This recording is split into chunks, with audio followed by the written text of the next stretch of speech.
Good morning, Virgo. There are things you read or hear or feel that pass through you cleanly. They make sense, they're interesting, and then they're gone. And then there are things that catch somewhere deeper, that find a place in you that wasn't expecting to be found, that make you stop, not because they're dramatic, but because something in you recognizes them as true, as yours, as something you've known for a long time without ever having the words for it. If you're still here, if something kept you, maybe this is one of those things. There's a moment. It doesn't announce itself. It doesn't arrive with noise or drama or the obvious weight of something significant. It arrives quietly, in the middle of something ordinary. A Tuesday, a drive, um, a moment sitting still when the noise has stopped and there's nothing between you and the thing you've been avoiding thinking about directly. And in that moment, that specific, unremarkable, private moment, something shifts. Not dramatically, not all at once, just something that was tight begins to loosen slightly. Something that was fixed begins to feel, for the first time in a long time, like it might be movable. You've had that moment before, maybe more than once. Maybe you're in it right now. That particular quality of stillness that feels less like rest and more like something preparing to change. Something underneath the surface of how you've been living, underneath the routine, the performance, the daily management of being you, beginning to press upward, asking, quietly but persistently, to be acknowledged. Uh, and the thing it's asking to be acknowledged is this, that you have been carrying something for a long time. Something so familiar, so woven into the texture of how you move through your days that you stopped feeling it as a weight a long time ago. It just became the baseline, the background, the low, constant hum of a life lived slightly below what you actually believed was possible for you. Not below what you wanted, below what you believed. And there's a difference, a significant life shaping difference between those two things, what you want and what you believe you can have. Most people, if you ask them what they want, can tell you. They have a clear, honest answer. The relationship that feels like home, the work that feels like meaning, the financial reality that stops being a source of constant low grade anxiety, the version of their days that feels finally, genuinely like theirs. They know what they want. The wanting is not the problem. The problem is the belief that runs underneath the wanting, the quiet, foundational, rarely examined belief that those things, the real versions, the full versions, are available to other people. People who started differently, people who had different beginnings, different advantages, different stories, people who somehow got access to something that you, through no clear fault you can identify, did not. And that belief, however it arrived, wherever it came from, became the ceiling, the invisible limit on what you reached for, on how seriously you took your own wanting, on how far you let yourself go in the direction of the life you could actually feel was possible before something, the belief, pulled you back. And you've been living under that ceiling, maybe for years, not miserably, not necessarily, maybe with real joy, real connection, real moments of something that felt like enough. But with that background awareness, that low, persistent sense that something is being held back, not by circumstance, not by other people, by something internal, something in the story you've been telling yourself about what's available to you specifically. That's the weight. That's what's been sitting in the body. In the specific heaviness that shows up in the quiet moments when the noise stops and there's nothing between you and the honest version of where you are. Now, here's where the tears come in. And it's worth saying something honest about tears, about what they actually are when they arrive in moments like this. They're not weakness. They're not breakdown. They're not evidence that something is wrong with you or that you're too sensitive or that you can't handle things. They're recognition, physical, involuntary, completely honest recognition. The body's response to something true, landing, really landing in a place that's been waiting for it. When you cry at something that resonates, at a song, at a story, at words that somehow say the thing you've been carrying, what's happening is that something you've been holding alone just got witnessed. Something private and real and maybe slightly painful just got reflected back at you in a form that said, this is real, this is valid, you're not alone in this. Other people carry this too. And the relief of that, the specific physical relief of not being alone in something you thought was only yours, that's what moves through the body as tears. Not sadness exactly, recognition. The grief of having carried something quietly for too long and the release of it being seen. So if something made you cry, if something cracked through the managed surface and touched something real, that's not a sign of fragility.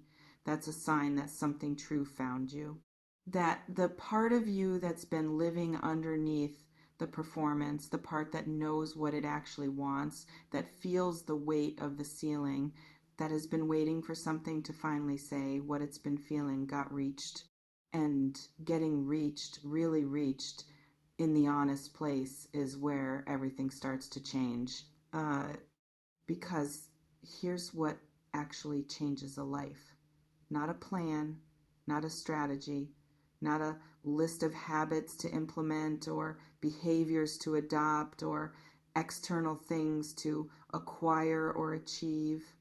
Those things matter, some of them, but they're downstream of something more fundamental, something that has to happen first, something that happens not in action but in belief. A decision, private, unannounced, made in a quiet moment when nobody is watching and nothing has changed externally and the circumstances are exactly what they were the day before.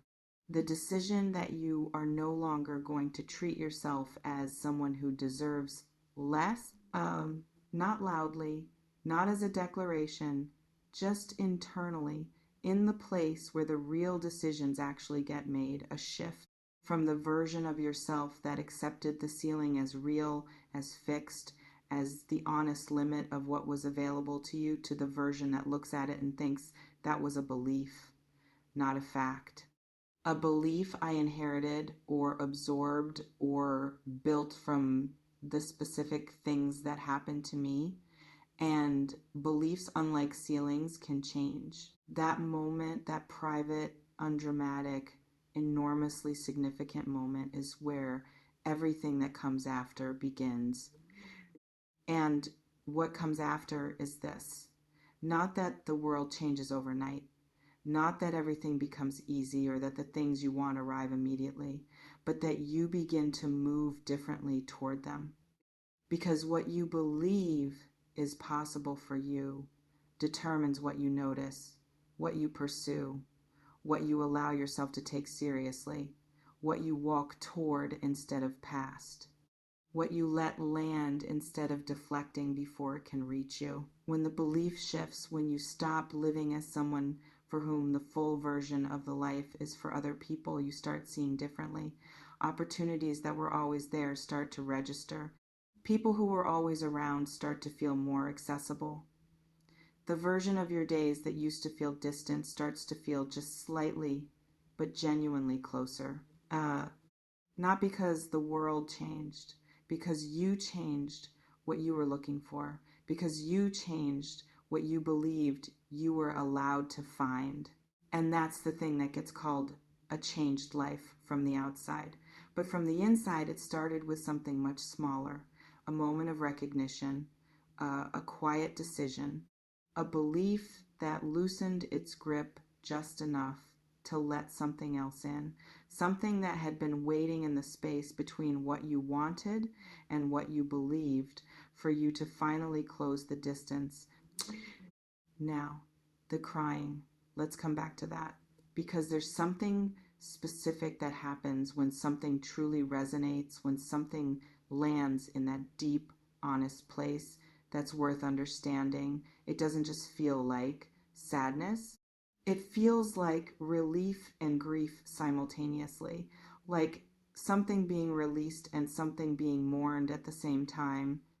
What's being released is the holding, the specific, exhausting holding of a belief that no longer serves you, the sealing that was never real, the story about yourself that was never fully true, but that became so familiar you stopped questioning it, that when it starts to loosen, releases through the body as tears. And what's being mourned quietly underneath the relief is the time. The years spent living under a ceiling that could have been questioned sooner. The version of the life that might have existed if the belief had shifted earlier. The person you might have become if you'd given yourself permission sooner. That grief is real. It deserves to be felt. Not dwelt in, not used as evidence that you did it wrong or wasted something, but felt briefly, honestly, as part of the full recognition of where you are and where you're going. Because the version of you that exists after the shift, after the decision, after the belief loosens, after the ceiling reveals itself as just a belief, that version doesn't fight the same battles, doesn't spend the same energy on the same doubts, doesn't organize itself around someone else's idea of what's available to you. It fights differently for things that are actually worth it, with a clarity about what deserves your energy and what doesn't.